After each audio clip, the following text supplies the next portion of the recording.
अवधूत चिंतन श्री गुरुदेव दत्त श्रीपादराजं शरणं प्रपद्ये। प्रतिवर्ष आम जयंतियो जुदे जुदे गाम भव्य रीते उजवाय हा करी खूब धूमधाम। रंग जयंती 60મી आवाने हजीवार त्या तो कोई भक्तना हૈયે उग्यो विचार। रुक्माई केरा लालनी जन्म जयंती आम उजवाए धूमधाम थी जुदे जुदे गाम। पण मां रुक्मांबा नारेश्वरનું સ્થાન છોડીને જતા નથી ક્યાંય બીજે આન। તેથી એના લાલની જયંતીઓ ઉજવાય તેની ભભકતા ભવ્યને આનંદ ઝેરે લાય। તેના જોયું માજીએ નિજ નયનોથી ક્યાંય કેવળ વર્ણન સુણતા કોઈ કહે જો ત્યાંય। માટે જયંતી 60મી નારેશ્વરમાં માજી સમક્ષ ઉજવવા કરી ખૂબ ધૂમધામ। જેથી મા રૂકમા નિજ લાલાની એમ જયંતીની ભવ્યતા નયને નિરખે તેમ। હરખાય ભક્તો અંતરે સુણીને પ્રસ્તાવ તાળી પાડી વધાવતા ધન્ય ધન્ય પ્રસ્તાવ। રંગ જયંતી 60મી નારેશ્વરને ધામ ઉજવાશે એવી ખબર પહોંચી ગામે ગામ। ટોળે ટોળા ભક્તના સેવા કરવા દૂર દૂરથી આવ્યા નારેશ્વરને ધામ।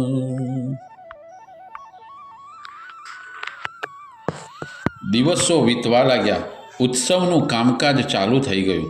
આ ભગીરથ કાર્ય માટે કોઈ સમિતિ ના નિમાઈ, કારણ કે આપણા ઘરના કોઈ પ્રસંગે આપણે સમિતિઓ નિમતા નથી। જેને જે સૂઝે તે કરવું તેવું નક્કી થયું। આમ છતાં કોઈ વ્યવહારો તકલીફ ના પડે એટલે 4 જણને સમગ્ર ઉત્સવની જવાબદારી સોંપાઈ અને અંદર અંદર સ્વયં સ્ફુરિત સમિતિઓ રચાઈ ગઈ। પોતાની સેવા નોંધાવવા માટે પડાપડી થવા લાગી। આ અત્યંત સાત્વિક સ્પર્ધા જોઈ કોઈને પણ આનંદના અશ્રુ આવ્યા વગર ના રહે। જુદા જુદા ગામો ભોપાલ, ઇન્દોર, કોટા, દિલ્હી, મલાયાનું પિનાંગ, આફ્રિકાના કંપાલા, બ્લાન્ટાયર, શેરોડી, મોમ્બાસા વગેરે સ્થળોએથી ભક્તોના ભક્તિસભર સેવાના ઉત્સાહજનક સમાચારો આવવા લાગ્યા। ગામે ગામથી આવેલી સૂચનાઓ પ્રમાણે કાર્યક્રમ યોજી કાઢ્યો અને જેને જે યોગ્ય હોય તેને તે કાર્ય સોંપાયું। 1 થી 1.5 લાખ માણસ ઉમટી પડશે તેવી ગણતરી મુકાઈ। તેથી તેમના રહેવાની, ખાવા પીવાની વગેરેની સવલતોની વ્યવસ્થા કરવાની હતી। અવધૂત નગરની રચનાના નકશા તૈયાર થઈ ગયા। સૌથી પહેલાં દેવકર્મમાં વરણ કરેલા બ્રાહ્મણોના મુકામ બ્રહ્મપુરી તૈયાર થયો। તેના ભોજનની અલગ વ્યવસ્થા કરી। 108 ગુરુ લીલામૃત પારાયણનું આયોજન કર્યું। તે માટેના કડક નિયમો રાખ્યા। જેને પારાયણ કરવું હોય તેણે જયંતીલાલ શંકરલાલ આચાર્યને સંપર્ક સાધવા જણાવ્યું. આખા દેશમાંથી થોકે થોક વિનંતીપત્રો આવ્યા, તે પણ દક્ષિણા નહીં લેવાની શરતે. છેવટે જુદા જુદા વિસ્તારના બ્રાહ્મણોને પ્રતિનિધિત્વ આપી 108 બ્રાહ્મણો નક્કી કર્યા. આ બ્રાહ્મણોમાં કેવા ધુરંધરો હતા! Kaliprasad Dhageshwar Desai, MEd Leeds university Mumbai, saint Xavier's training કોલેજના પ્રાધ્યાપક, પ્રોફેસર શ્રી એચ સુર, ગારડા કોલેજના વિજ્ઞાન વિભાગના પ્રાધ્યાપક નવસારી, કોકિલકુમાર મણિલાલ પ્રાધ્યાપક વડોદરા, રસિકલાલ વ્યાસ પબ્લિક પ્રોસિક્યુટર વગેરે યાજ્ઞિકી તરીકે સુરતના બાપુ અગ્નિહોત્રી, ડૉક્ટર સુર, દત્તાત્રેય નંદુરબારકર, M.A. બીડી, દિનુભાઈ વગેરે હતા. દત્તયાગનું આયોજન પણ હતું. તેમાં આચાર્ય તરીકે સુરતના અગ્નિહોત્રી છનુભાઈ શુકલ, કરનાળીના વેદમૂર્તિ નાથાલાલ શાસ્ત્રી હતા. ભગવાન દત્તના 16 આવિર્ભાવ અને નારાયણની 16 કળાઓને અનુલક્ષીને યજ્ઞકુંડ 16 દળનો બનાવવામાં સમસ્ત દેવકર્મના આચાર્ય રાજપીપળાના રાજજ્યોતિષી શ્રી શિવપ્રસાદને સોંપાયું. આ માટે ઈંટો પણ નારેશ્વરમાં જ પાડવામાં આવી. હજારો ભક્તોને ઉતારા માટે આજુબાજુના ખેતરોમાં મંડપો બાંધવાની વ્યવસ્થા કરી. સ્વયંસેવકો માટે જુદા જુદા માંડવા બન્યા. સ્વયંસેવકોના માંડવાનું નામ કર્તવ્યનગર અને સ્વયંસેવિકાઓના માંડવાનું નામ શક્તિનગર રાખ્યું. પુરુષોના તંબુનું નામ શ્રદ્ધાનગર અને સ્ત્રીઓના તંબુનું નામ ભક્તિનગર આપ્યું. મુખ્ય દ્વારથી છેક નર્મદા સુધી કમાનો તૈયાર કરી મહાદેવના પાસેના ઝાપા આગળની કમાનને અવધૂત નિવાસ દ્વાર, બીજાને નર્મદા દ્વાર, ભક્તિ દ્વાર, વિશ્રામ દ્વાર, ભોજનાલય દ્વાર વગેરે નામ આપ્યા. મુખ્ય 2 પ્રવેશ દ્વાર પર વડોદરાના નિષ્ણાત ચોગડિયાવાળા તથા મંગલવાદ્યોના વાદકની વ્યવસ્થા કરી.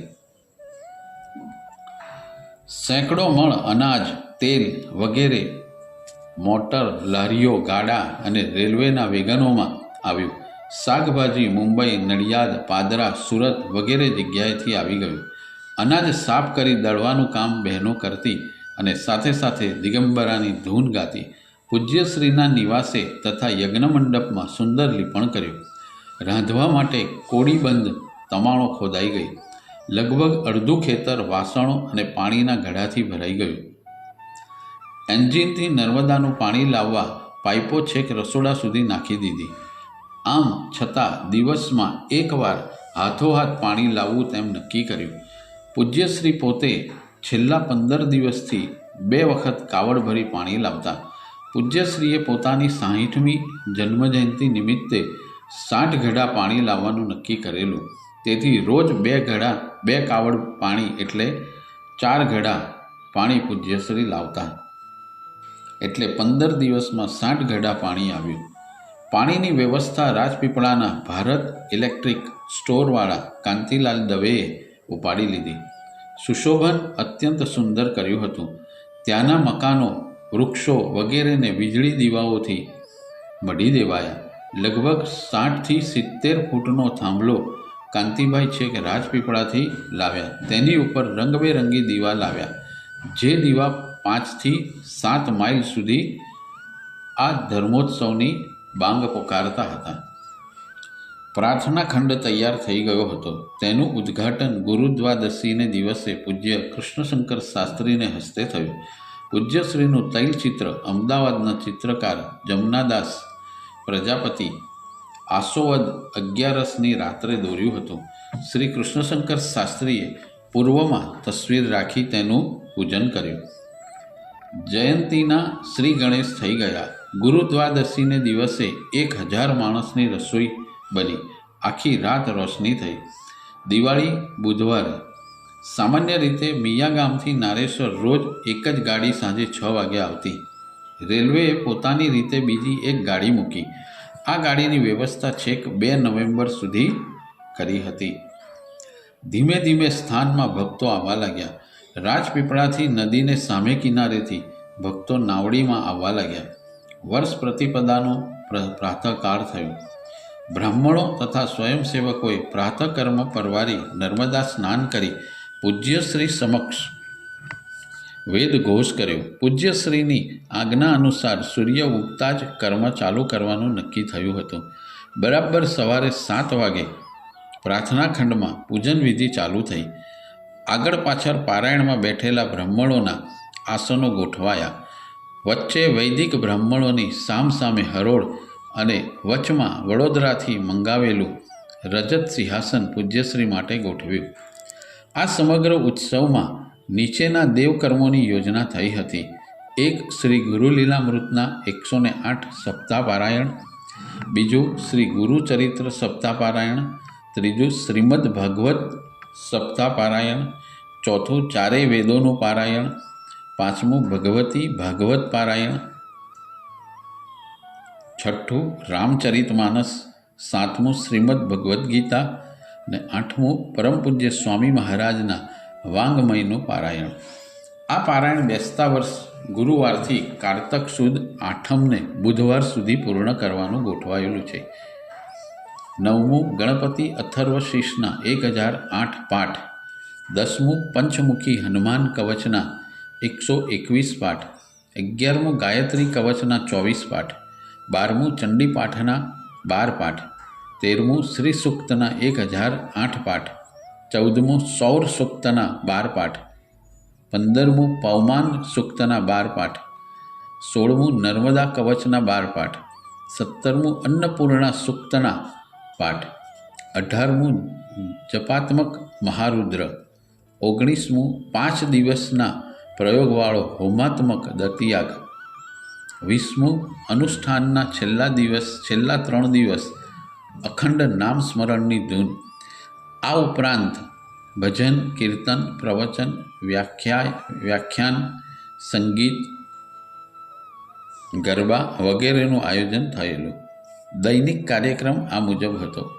પ્રાર્થના ખંડ સવારે 6 વાગે બ્રાહ્મણો પૂજ્યશ્રી સમક્ષ જઈ ચારેય વેદના બ્રાહ્મણો વારાફરતી મંત્રઘોષ કરે. ત્યાર પછી પ્રાર્થના ખંડમાં આવી ચારેય વેદના મંત્રો, સ્વસ્તિક વાચન અને શાંતિપાઠ થાય. ઋગ્વેદ પાંડુરકર શાસ્ત્રી, યજુર્વેદ અપ્પાજી ધનપાઠી, લક્ષ્મણરાવ ધનપાઠી, કરનાળીના નાથાલાલ શાસ્ત્રી, સિદ્ધપુરના નરહરિભાઈ, સુરતના મહાશંકરભાઈ અગ્નિહોત્રી, ચંદ્રકાંત શુક્લ, સામવેદ શુકલતીર્થના નરહરિભાઈ ઘૂંટીને ગવાતી સામવેદની ઋચાઓ અત્યંત મધુર અવાજે અપાર્થિવ અને દિવ્યતાથી આકાશને ભરી દેતા હતા. અથર્વવેદ વાસુદેવજી. ત્યારબાદ શાંતિપાઠ, પૂજન અર્ચન, આરતી, દત્તનામ સંકીર્તન થતું અને ત્યાર પછી પારાયણ ચાલુ થતું. બપોરે દત્તનામ સ્મરણ પછી પારાયણ ચાલુ થાય અને સાંજે આરતી, દત્તભાવની વંદના વગેરે થતું. નાના દેવ કાર્યો 2 દિવસમાં પૂરા કરી શનિવાર સવારથી પ્રધાન કાર્ય દત્તયાગની તૈયારીઓ શરૂ થઈ ગઈ. સમગ્ર ધર્મકર્મના આચાર્ય રાજપીપળાના રાજજ્યોતિષી શિવપ્રસાદ જોશી હતા. સુંદર 16 પાંખડીઓનો યજ્ઞકુંડ પાસે ભગવાનને બિરાજમાનની વેદી, વચમાં જવારાની હારો અનોખો ઉઠાવ આપતી હતી. રંગોળી સાથિયા રાજપીપળાના ચિત્રકારે દોરેલા હતા. દત્તાત્રેય અને શિવ પાર્વતીના તૈલચિત્રો, અમદાવાદના જમનાદાસ પ્રજાપતિએ દોરેલું ગણેશનું ચિત્ર વગેરેથી આખો યજ્ઞ મંડપ શોભતો અને ગાયના લીપણની આખી ભૂમિ પવિત્રમય લાગતી હતી. આ કાર્યમાં 35 બ્રાહ્મણોની વરણી થઈ હતી. બ્રહ્મા તરીકે નાથાલાલ શાસ્ત્રી અને કર્માચાર્ય તરીકે વેદમૂર્તિ છનુભાઈ અગ્નિહોત્રી હતા. પૂજન માટે કરનાળીવાળા મણિબાના ભાણી અને ભાણેજ જમાઈ બેઠા હતા. દત્ત મહામાલા મંત્રની 1000 આહુતિઓ આપવાની હતી. યજ્ઞના પ્રારંભ પછી પૂજ્યશ્રી ડૉક્ટર વાણી અને ડૉક્ટર રણજીતભાઈ સ્ટીમ લોન્ચમાં ગરુડેશ્વર ગયા